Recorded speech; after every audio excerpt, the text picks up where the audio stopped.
Hello guys, togashira muchirongwa chenyu chamasecret confessions. Tadzoka zvakare nenyaya dzenyu muzora nhasi pane mwana ari kuti gware saka anokwanisa kuenda kustudio. Alright, regai tipinde tisati tapinda munyaya dzedu ndangoti nditore nguva ino kuti titende vana mama vakatumira mari, ngadai Mwari akomborerei mari dzekubhodha.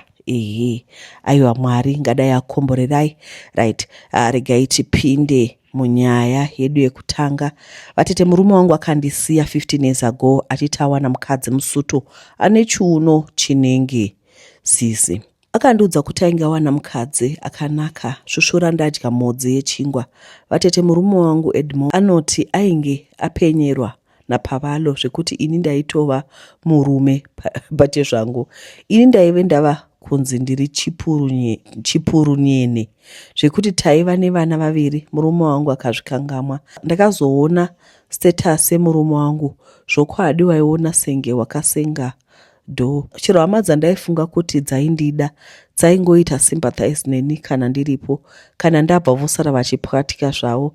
Vana tete vainge votaura kuti Edi this time azowana mukaradhi akatsvuka kuti povo. Upenyu hwakaoma vatete.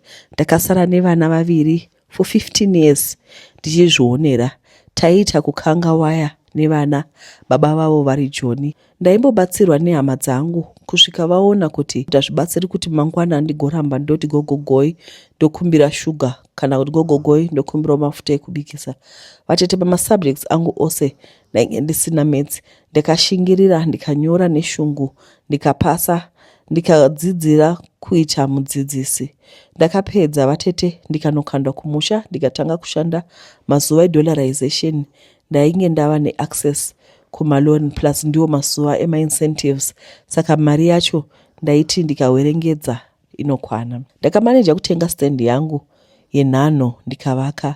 Ndainge ndazvigamuchira kuti ndiri shirikadzi ine murume mupenyu.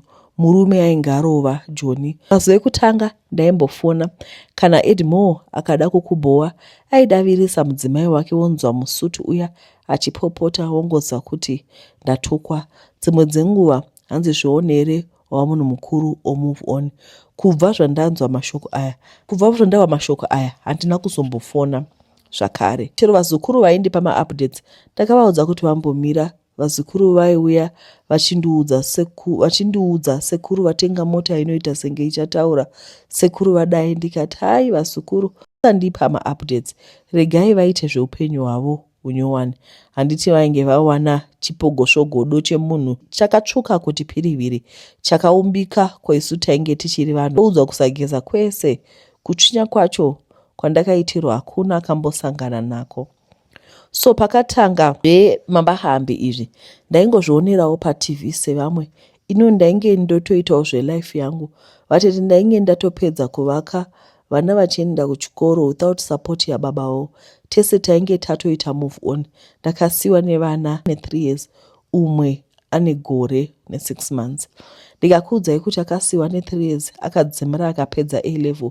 Uya wegore akanyora form 4 vatete vasingachazivi chiso chababa vavo. Edmore ainge apanduka vatete, aidedzera kuti handiuyi kuZimbabwe, Zimbabwe yacho ngaiuye kuno. Pa15 years munhu hana kumbobvira afunga kugadzirisa mapepa kuti ave legal migrant. 15 years vatete. So pakatanga zvekunzi ngavadzokere kumusha, he was also affected. Musutu uyu aizenge ampandukira hanzi mukwerekwere go back home to your country. 15 years uchichengeta munhu ende kungara kwake musutu uyu aiva asina kuzvara mwana naEdi, chake kwaive kutetena finance. Last week ndakafonerwa nemuzukuru zvikanzi mbuya muriko here ndoda kuzokuonai. Ndikati pakanaka. Vatete ndakangoti hameno nyaya yanoda kutaura plus nevazukuru tainge tisina kucheka ukama. Sekuru wavo ndivo vaiva benzi. Muzukuru wakauya wakaberekana nasekuru vake Edi wekundisiya 15 years ago. Hanzi mbuya sekuru vari kuti vanoda kukumbira ruregerero kumudzimai wavo. Munoziva ndakaseka chikwee chaicho. Mukadzi wavo upi zvakare. Ini zvangu chipuru nyene. Ini zvangu ndisina chiuno chinenge dzingidzi. Ini zvangu ndakabereka dhoo ndisina magadziko anotamba-tamba. Handiti ainge andiwanzira achiti magadziko angu ndainge namagarira achiri manyoro akaluza shape. Komusutu washateizve. eya ainge asara munyika yake mukwerekwere anzi go back to sender. Neniwo ndakati handikwanisi kugara naye, handikwanisi kudzokedzana naye. After 15 years aitwawo foreigner kwandiri. Vatete avafambe, ngazviende apa kuuya nenhumbi dziri muplastic rakanzi Shoprite relo unoseka wonzwa tsitsi 15 years, no investment, no nothing. Kudzoka wakarembedza mabhurugwa uchiti ndodzokera kumhuri yangu. Mhuri ipi zvakare? Hauna mhuri, chero vana vainge vasingachamuzivi. Ndakaramba kuitiswa, gemu yainge yachinja, shiri yatiza nerekeni. Vatete havahamba, handisi kudzora tsvimbo nekuti gudo rakabata kumeso. Nhasi chipurunyere chiya chanakei. Yeah, this is I see kuti there's a lot that is happening. South Africa yadovhura Queen of Worms chaiko, because unoona kuti vanhu pane zvakawanda zviri kuitika, zvinotyisa chaizvo. Right. Regai pane nyaya ndakatumigwa Hi Auntie Glory, I'm a girl and 18 years. Growing up we had this aunt who would molest us, make us watch porn. So now in addiction, every time she comes we have to do it, kissing and all that stuff. Zvinoita ma lesbian nemwari. This year during holidays I met this guy, anga very nice. So he was sort of a womanizer, zviya zvekuita fambi repachikoro. The guy approached me and we started talking, so he was persistent, but I wasn't feeling it. I then went to see him at his house, then the guy akabandibata. After that, that was it.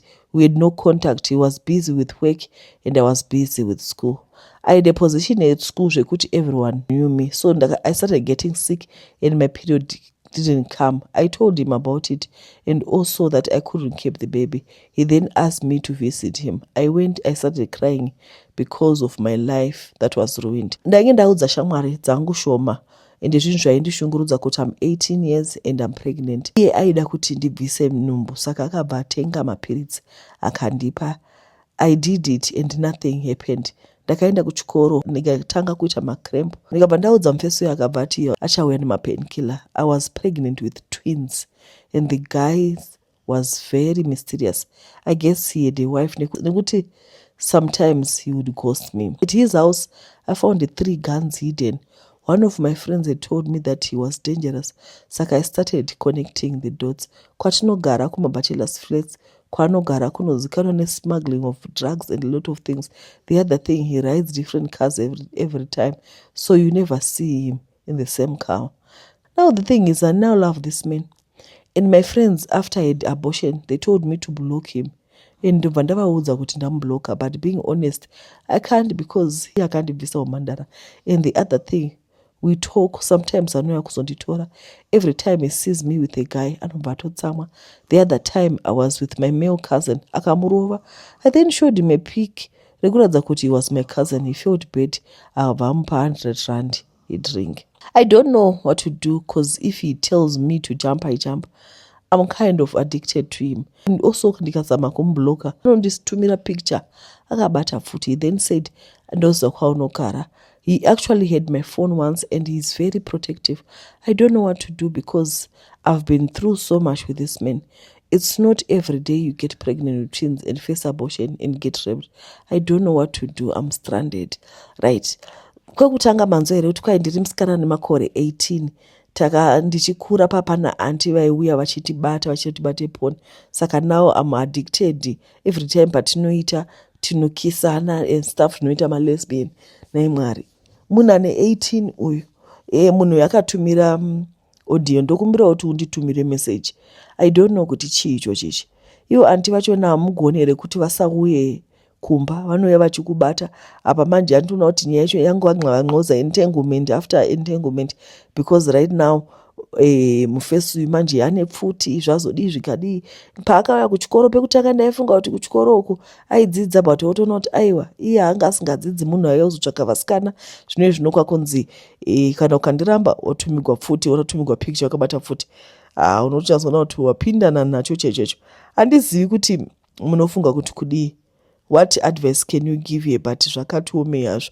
Personally handitozivi kuti unomuti kudii, because iye ari kuti muri kuona problem iripo. Haidi ari kuti inini murume ndinomuda. Shamwari dzangu dzakati ndiudza kuti ndimbloke, but ini ndinomuda. Saka as long as Haide achida mukomana uyu hapana kwatiri kuenda. Chiro chataura hapana achateerera. Anditi but you're going to get yourself in trouble because next time achakumitisa futi uchabvisa nhumbu futi. For how many times can you bvisa nhumbu? You are only 18, you're just a teenager.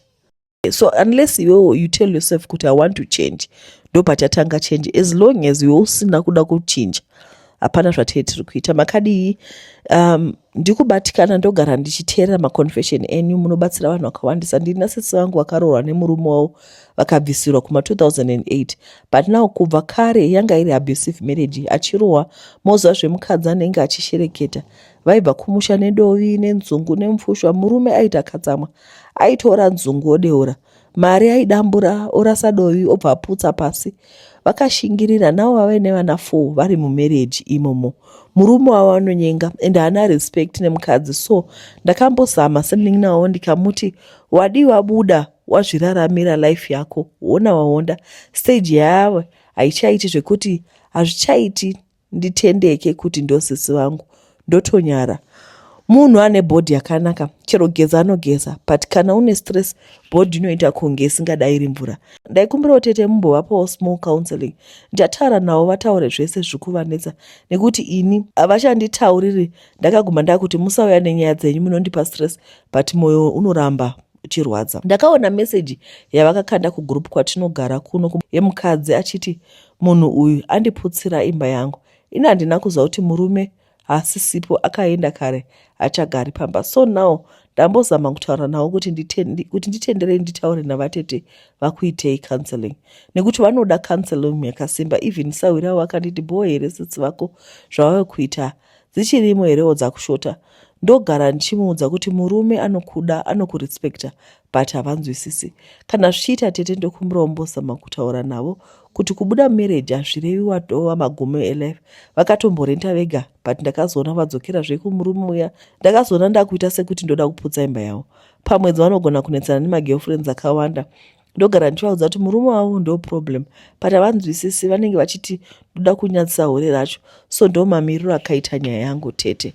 Right. Unoziva kuti I'm glad kuti if you have a sister, she can stand for you, vanokurwira.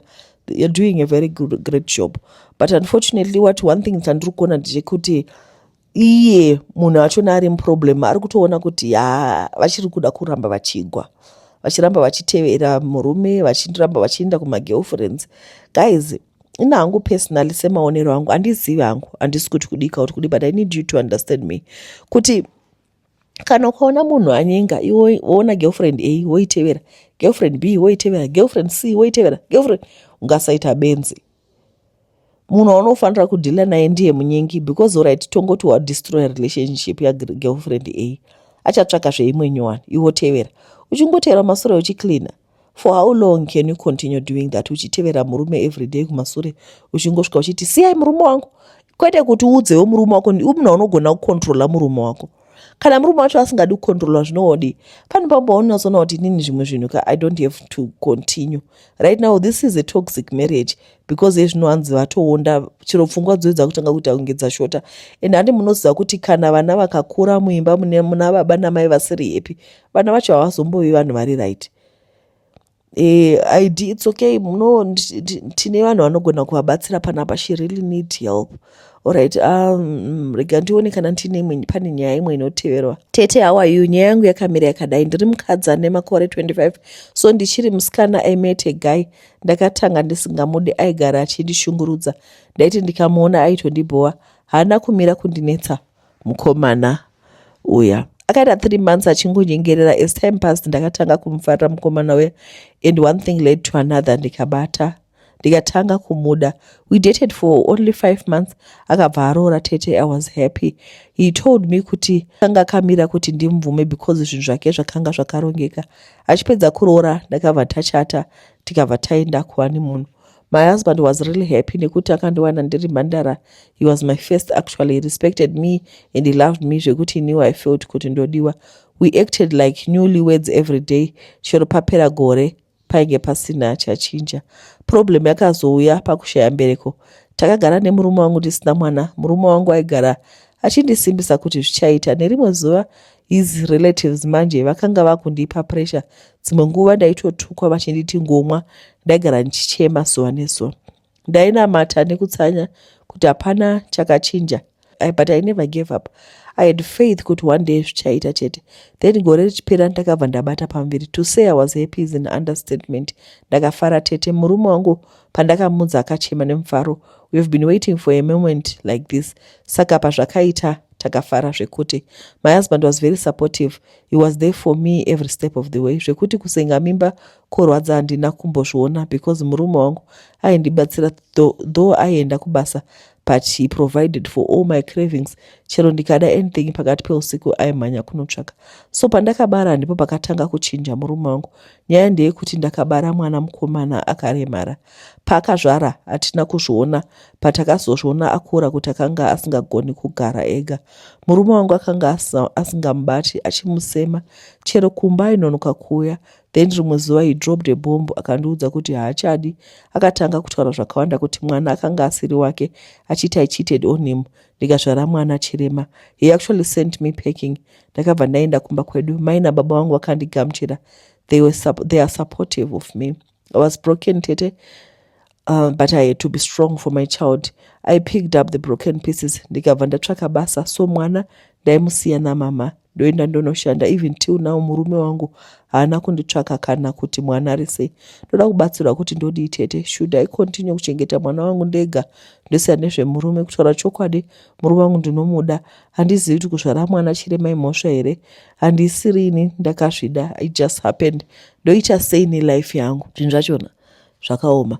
Ndoda kubvunza ini madzimai love yenyu munomboiwanepi imi yekuti unoramba uchida munhu ari kukuvhiringidza? Uri kuona kuti murume uyu aona kuti handiti pamunochata munoti in sickness in mavhausa munoita kuti zvakanaka zvakashata tichange tese.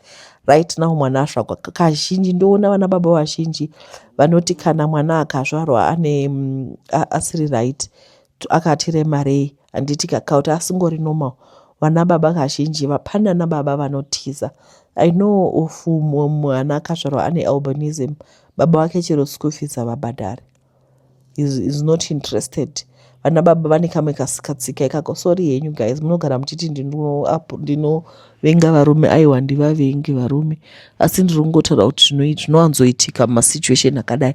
Saka my question now is, guys, dambudziko renyu riri papi pakuramba muchidanana muchiti ini murume wangu ndomuda?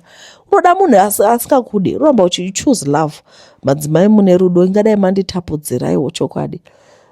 Because apa hapana zvitoripo. Kana munhu atongotiza indi hapana zvazvingabatsira. Right.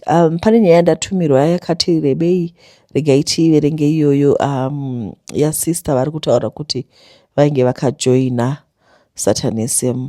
Vatire ndinoreurura kushandira Satani kwamakore 3 tichiba vana vanenge vari mudumbu memadzimai ainge akazvitakura. Kuba kwandaiita uku ndainge ndisingabi nenzira dzakajairika dzekuti unoita semapickpocket aya anosvika ubvuta chiya chawakabata kana chawakaviga. Kwedu kwaiva kubvuta, asi kwaiva kubvuta zvamusinganzwisisi. Ndaiva neshamwari yangu yepamwoyo yandichadaidza nemainitials ayo kuti BJ. Takakura tichidzidza tose tichingokanga waya zvekuti pabreak tainogara kwedu nokuti zvinhu zvainge zvisina kumira mushe. B akatanga kungoluka ndikaona ndega kuti nhamo yainge yatiza up. Asi zvainge zviri strange ndezvekuti hakuna zvinhu zvisvinu zvaiita mukati meupenyu hwake, asi wega waiona kuti hai man, level rasanduka. Mukutamba mese ndakazonanzva BJ kuti andiudzewo nyaya yake yekuti ainge achizvifambisa sei. Akangoti master vake vaitoda manpower nokuti munda wainge uchida kukohwa, wainge wakakura. BJ haana kumboomera neinformation sezvinoita mamwe masadza eaters, asi ndakazoziva kuti kusaomera neinformation kwainge kwaitwa naBJ yaisava advantage yangu bodo, asi yaitwa advantage yake kurikurira kwaaiita vanhu kunoshanda mumunda. Airamba achikwiridziga kusvika kumusoro. Zvisinei, BJ akanditi misangano yavo yaitwa usiku uye taipfeka zvinhu zvitema kana taanokusangana nemukuru wavo uyo anoonekwa kamwe pamwedzi nokuti posta anenge achifamba kukasiyana-siyana kuvana vesangano. Ndakabvuma kuenda naBridget. kumusangano uya vatete. Handidi kunyepa, ma1st days hapana chandakaona chainge chisiri panzvimbo, yaingoita kunge social community chete, ngoti iyo yasangana manheru oga kwete masikati. Mwedzi wakapera tanenge ndadova regular weikoko. Pakapera mwedzi master akabva uya, taive nenzvimbo yedu yataisangana. Musuwo watakabuda ndainzwa kuti mhepo mune kakurema so, chero vanhu vainge vane imwe energy so isingatsananguriki. Musi uyu tainge takapfeka mazigauni matema zvekuti munhu waisaziva kuti ndiani. Master uya akauya akapinda. Pakapinda master, munhu wese akapfugama. Kupfugama kukingdom yerima zvinoreva submission. Vakaverenga magwaro uye vakava nekumanzwisisa, vanoti chakadzingirwa Satani kudenga chaiva chokuti aingeoda kuita makwikwi nomusiki, nokudaro akadzingwa kudenga. Vatete niniwo ndakapfugama. Pakaitwa business of the day yandisingakwanisi kuti nemo pano, sekuti vamwe vasukuri venyu vatete vangazorohwa nebuka. Papedzwa order of the day, pakasimudzwa vaenzi. Taive tiri 5 vaenzi, so unosimuka uchiintrodusa zita rako neyakukoka. Masa vakatidana isu vatsva, ndingangoti mumaziso avo tainge tiri mainitiates manew one vachangoburwa. Takanopfugama pamberi pamaster, vatete vakati upfumi hwese huri munyika ndehwavo. Vatete, mari nechitema. Ini ndakakura in a Christian environment, ndakadzidza pamission school, pataidzidzwa kuti there's only one God. Asi apa ndaive ndimire parumhana nzombe. I had to turn back from zvinhu zvandinoziva kuti zviri right, ndoita zvinhu zvisizvo nokuda kwemari yandakapromosiwa. Masa vanenge vachinatsoziva kuti kuvatevera kwatenge tichiita taida mari, taida upfumi. Vakangosvika vakati upfumi ndainge ndava nawo pandaizoenda pamishini. Mishini yacho ndaizoudzwa nekufamba kwenguva. Asi ndinoda kuti muzondiche kuti hapana upfumi wandakazombopiwa kukingdom uku, kune nhema dzakawanda. Ndakazoudzwa mishini yangu, hapana zviya zvekuti unoramba. Vatete, ndakaita chitadzo nekuti ndaienda muzvipatara. Vatete, panenge pane mwana munyowani anenge achangozvarwa, ndipo pataipinda muchipatara. Mwana panenge achangozvarwa paya, tinenge tine munhu wedu anenge ari mukati. Kana tasvika, mwana uya anongobayiwa kanenge katsono so, tobva tasveta ropa, but kaburi kacho kadiki zvekuti imi neneked eye renyu hamumbozvizivi. Uyezve muwodi muchipatara umu, munhu wedu anenge ari mukati uya watinoshanda naye anenge achiziva kuti shift iri kufamba sei. Kana pakangoita munhu mumwe chete anonamata pamamai anenge akazvitakura, taitadza kupinda. Zvakafanana nekuti chero mumou tikapinda pane zvatinenge tichida kuita. Kana pakaita munhu mumwe chete anonamata, tinobva tafila crippled. Vatete, ndakaita zvinhu izvi tichiuraya vana vakawanda muzvipatara. Ukachinjonoona munhu achipinda muchipatara chinobara asina kumboita macomplications throughout a pregnancy journey, asi kwekupedzisira kongonzi mwana afa. Chauraya mwana chaicho chaicho panenge pasina explanation, asi zvinhu zviri spiritual zvatinenge taita. Ende patinopinda muchipatara umu tinenge tisiri in a physical form. Uyezve ndoda kuti muzive kuti ukajoina zvinhu zvesatanism izvi, bhodhi yako nesoul zvinoseparata. Patinoenda kumamishini tinenge ndisiri inini wamunoziva, asi soul yangu inenge ichifamba mumhepo. Ndopataizoita zvinhu zvese izvi. Vatete, ukaita chinhu chakashata hazvimbodi kuti udzire kuti zvauri kuita izvi zvakaipa. Uyezve ndoda kuti muzive kuti rudo rwaMwari ndiro runokudzosa. Mwari anoramba achikurimainda each and every day. Apa unenge wazvipira kuti unoda kushandira zverima, asi pane vhesi mubhaibheri inotaura kuti chero ukanowaridza mubhedha wako pakadzikadzika penyika, Mwari, rudo rwaMwari harukusii. Ini ndinoziva kuti Mwari vakandiitenda nyasha nekuti vakanditevera pakadzikadzika penyika pandainge ndaenda, vakanonditora ipapo. Kudark kingdom uku pandakasiyana nazvo, vakanditumira madhimoni kuti mweya tsvina yakawanda vachiuya vachizara murumu mangu vachindirwisa, asi Mwari vakamira neni vakandigwira kusvika zvapfuura. Ndoda kungotenda Mwari for saving my soul. ndakatadzira Mwari, ndakaita zvakawanda zvakaipa, ndikatora mweya yakawanda yevana vaizvara muzvipatara. Asi ndoda kutenda Mwari kuti vakandinzwira ngoni ndikadzoka ndikasiya zvakaipa.